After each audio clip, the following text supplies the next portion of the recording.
Euromaxx highlights. Coming up on the show.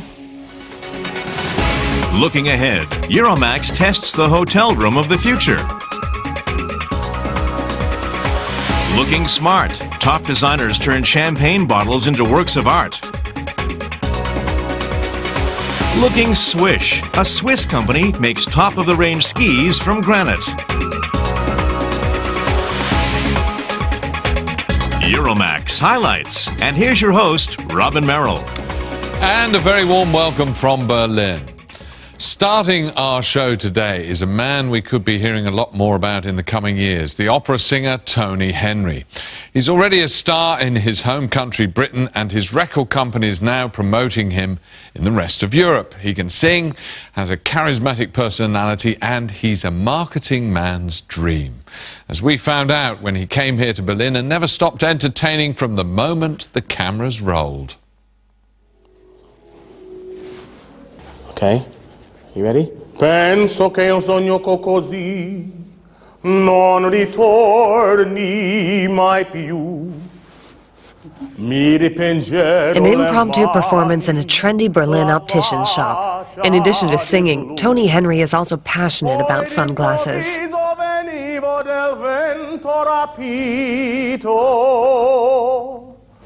I look feminine. Nel cielo infinito. Finito. These are the glasses that did it. Danke. I feel like an entertainer. I feel like I'm becoming more of an entertainer. I mean, first and foremost, I am an opera singer. That's where I'm from. But when it's just you on stage, you can't just stand and sing. It's not enough anymore. My. Woo! And again, my. The tenor fills huge halls with his mixture of classical music and pop. To try and make classical music more commercial is a difficult thing to do because it already has this image of being old-fashioned. But I think what I represent is clearly that it's not.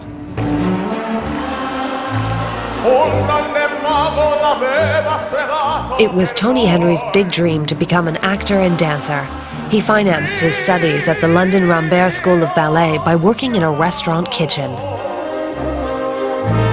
I was at drama school and my drama teacher, he said to me, it sounds like with a bit of work you've got a voice that an audience would like listening to. And it really progressed from there because I instantly thought that there would be a good living in it. I want to emphasize now, life as a singer is not easy. It really isn't, but I have been lucky. Currently, he's making a guest appearance at the Berlin Philharmonie with the Europachor Academy, performing songs from his new CD.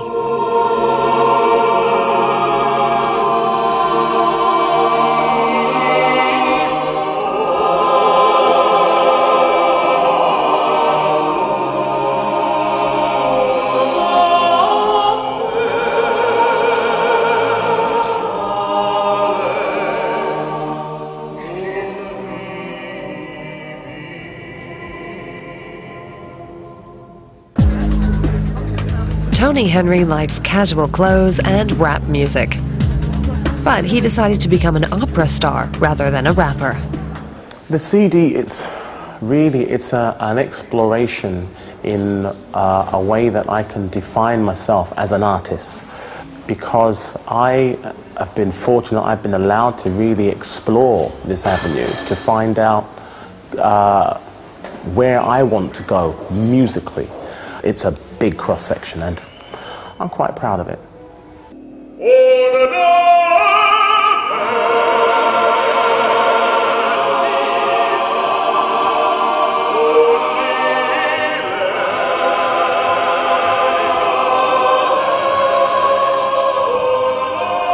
Tony Henry really impressed the audience in Berlin. He's got another big concert coming up at the end of January when he goes on tour with the 12 tenors.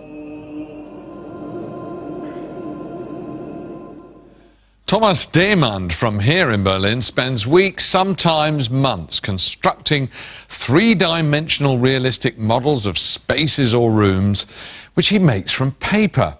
Then he photographs the result from different angles, creating a kind of mysterious and unrealistic world. Then he destroys the meticulously made models and just the photos are left, to be sold sometimes for six-figure sums. His latest work is currently on display in London. Presidency is the name of the latest work of art by Thomas Demand. These photos look uncannily real, but at the same time artificial. That's because the Oval Office they depict is only a model one.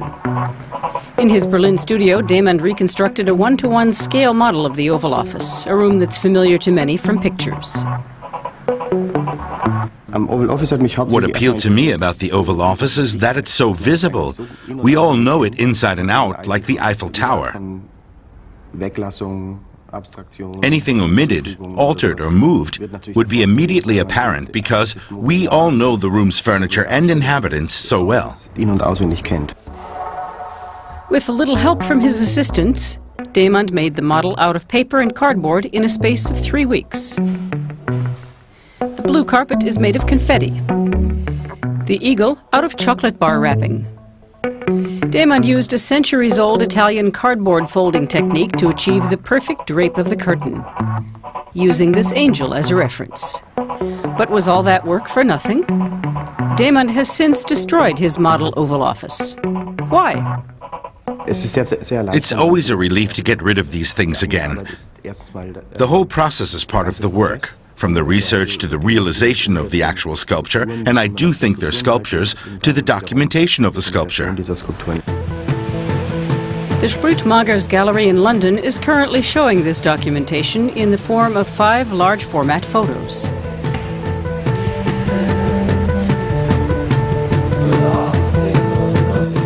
People are very enthusiastic. They spend a lot of time in front of them, examining them in detail and trying to work out what makes Thomas Demand's pictures different to the pictures of the Oval Office they already know.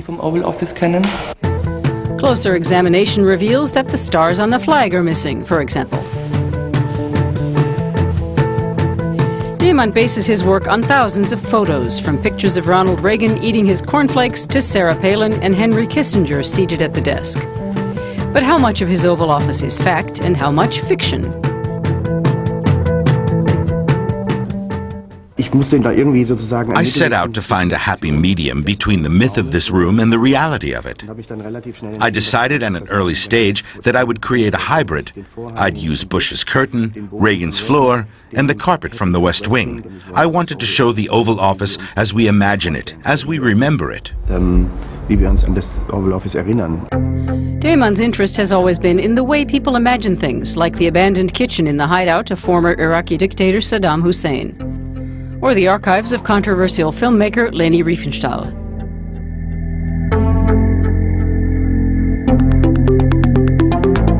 The Nigerian embassy in Rome, from where top-secret documents were stolen which the Bush administration used to help justify the war in Iraq.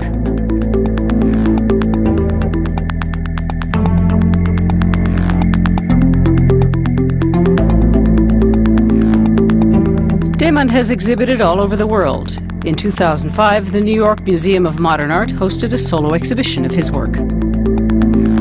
Thomas Demand doesn't depict the world, he depicts depictions of the world, which is a very exciting and subtle difference, and that's what makes him relevant. In January, Barack Obama will be sworn in as new President of the United States. It remains to be seen whether his Oval Office will look like the one designed by Thomas Demand. From the most powerful room in the world to the hotel room of the future. It's actually an experiment conducted by Germany's Fraunhofer Institute. With the aid of the latest technology, they've constructed such a room in an exhibition in Duisburg in Western Germany. Our reporter, Maria Grunwald, went along to give this sci-fi hotel room an overnight test. Today I'm going to check into the hotel room of the future. Although actually there's no reception, so no real checking in. I booked via the internet and all the details are stored on a special chip in my mobile phone. A chip that all mobiles will have in the not-too-distant future. Ah, light is on, that means that's my room. And this here, my mobile phone opens up the door. Well, yeah, it worked. Hey. Wow. Spaceship Enterprise. Welcome, Mrs. Grunwald. Whoa. We hope you feel comfortable. Is there anything we can do for you? Oh, yes, a cola, please. Your request is being processed. This could get a little bit annoying. Are you going to talk to me all the time? Just say the keyword privacy, and I will be quiet. Privacy? Oh. The first surprise is that I can get everything I want just by asking, thanks to voice recognition software. Here is your order. Oh. Ha! Wow, the minibar. I got a PIN number for the minibar when booking. I could also choose how I wanted it stocked. Now I just have to get the cola out myself. Awesome. The lights come on automatically thanks to sensors which tell the room exactly where I am. And if you're not happy with the way you look in the mirror, you can turn it into a television.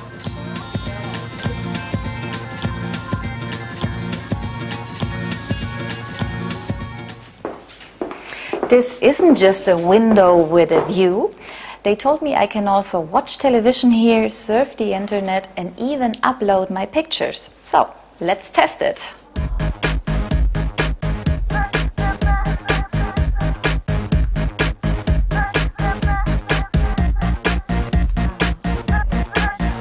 And ready. Ah. Now I don't miss my loved ones even when I'm traveling alone.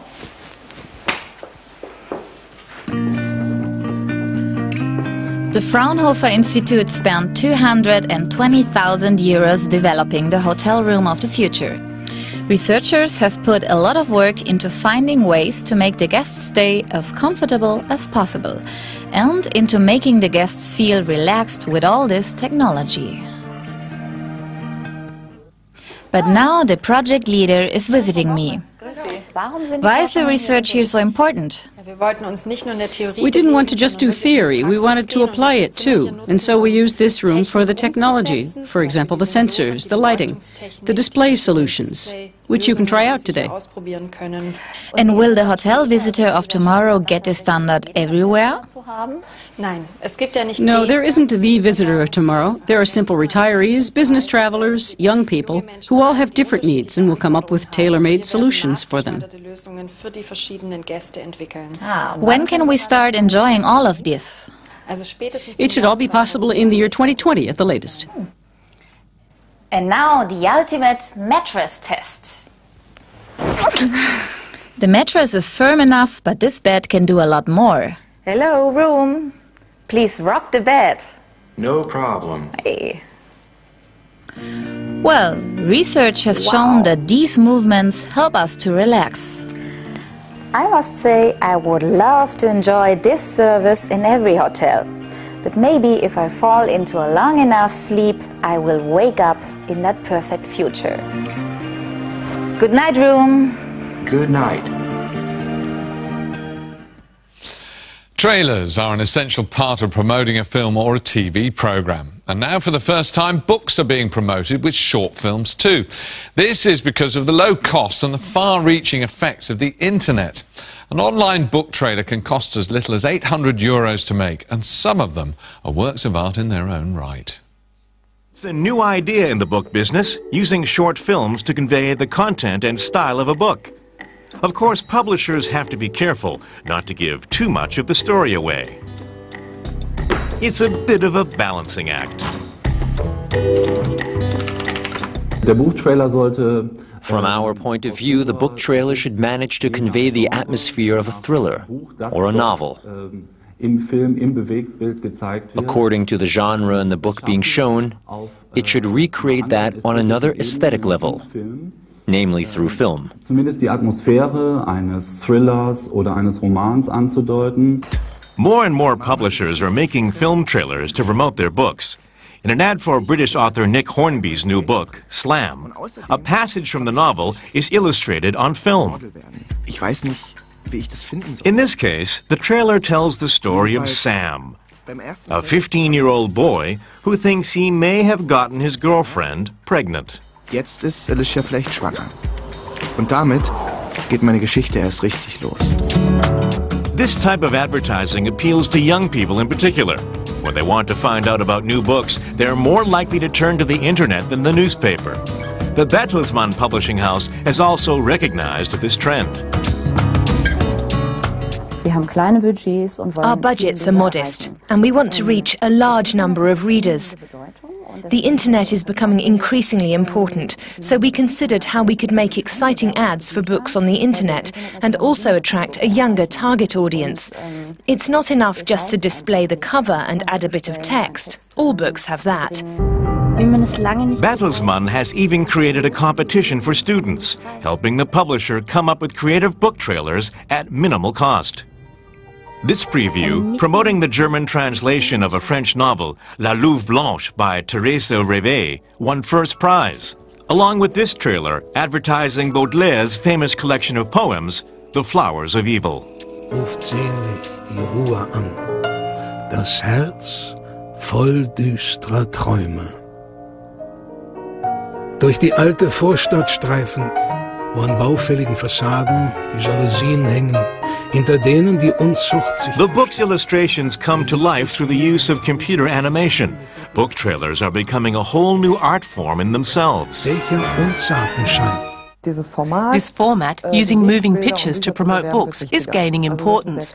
It's a very creative format and you can do a lot with it. Depending on your budget, you can cover any number of ideas. As such, it's the latest trend. For publishers, the book trailers are marketing tools. They hope these short previews will whet viewers' appetites enough to make them actually buy the book. Now, it's estimated that more champagne is drunk in December than all the rest of the year put together. Popping champagne corks are a symbol of the beginning of a new year, and a bottle of bubbly is a classic present at this time too. And if you want your present to be more exclusive, many French champagne companies now produce special editions by top designers. You might think your average bottle of champagne looks classy enough, but these limited editions commissioned by some of the top brands are real collector's items. US photographer David LaChapelle adorned a bottle with two flutes with a tasteful floral motif for Perrier-Jouet, while Dutch designers Victor and Rolf turned a bottle and bucket upside down for Pieper Heidsieck. Meanwhile, Moet & Chandon gave their Midnight Gold a golden leather case created by French designer Camille Toupet. She works for labels including Louis Vuitton and Boucheron.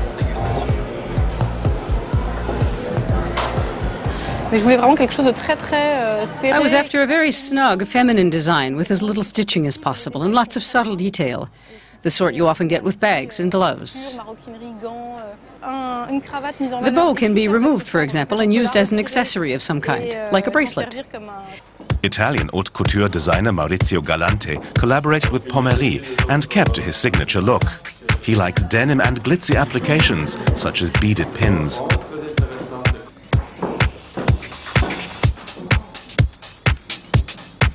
This champagne bottle is unmistakably his. My creations are practical but aesthetic. The pins are all applied by hand, but my champagne box is also made of very simple denim. I liked the contrast between the jeans fabric, which is very mundane, and the champagne, which is always associated with special occasions.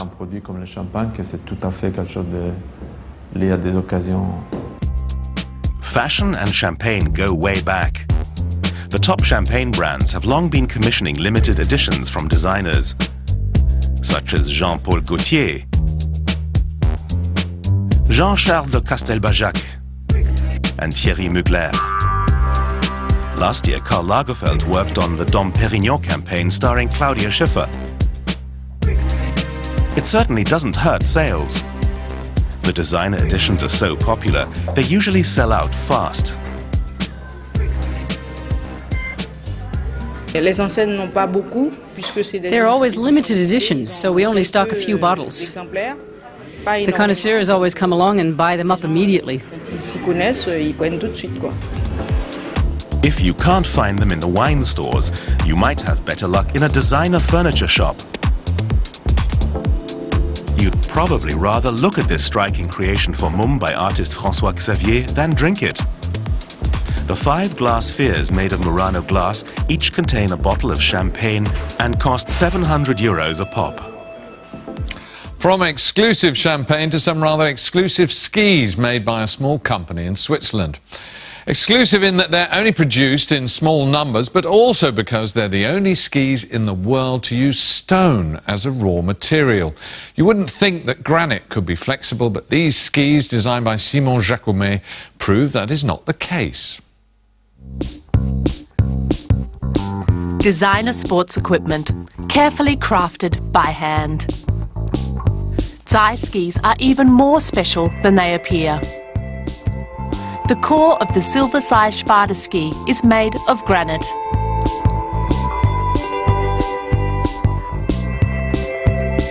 Simon Jacomet grew up here in the Swiss Alps. His goal was to create the perfect ski, and not just for professionals.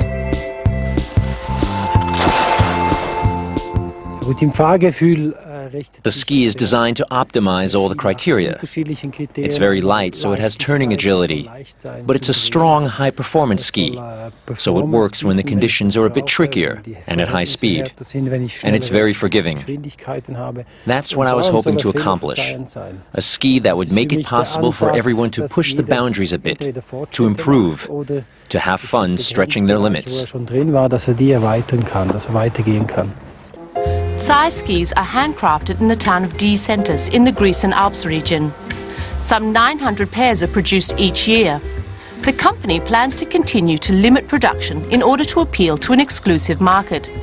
Because the skis are made of natural materials, each one is unique.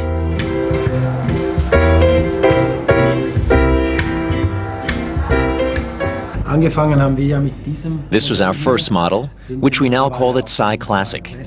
It's got ashwood here in the center and titanol, a titanium aluminum alloy here on the side to protect the top edge. We kept experimenting with the materials and used them to develop this ski here, the Zai Spada. We then took our classic design and used it as a basis to come up with something new.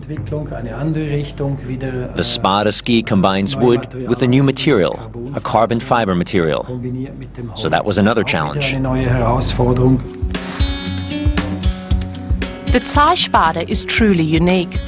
It's the first and only ski with a core made out of stone, using the local Grisons granite, which is over 50 million years old. The stone core is very narrow and provides elasticity along with high stability. Of course, part of the fascination was doing something unique, something no one else has accomplished. And because I grew up in the mountains here, I'm fascinated by stone. So the biggest draw for me was making something out of the stone that no one had ever done before. The Zai Spada is produced in limited edition, only 111 pairs a year.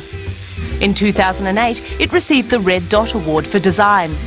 Even with its core of stone, it's lighter than a racing ski and already has some famous customers. This ski is exciting, the one we're just finishing for Antonio Banderas. We were told 2 years ago that he's a fan of our skis. Now we're making 3 pair. 1 pair of skis for him, 1 for his ski instructor, and of course 1 pair for his wife. deep powder snow and sunshine. The combination makes for perfect skiing conditions. But the tsai makes skiing fun whatever the conditions. The stone makes it a ski that knows no compromise, an essence that's captured by the name itself. The word tsai means tough. If you want to see any part of this programme again, you'll find it at YouTube/Deutsche Welle English. But that's all for now. Join us again soon. Bye-bye.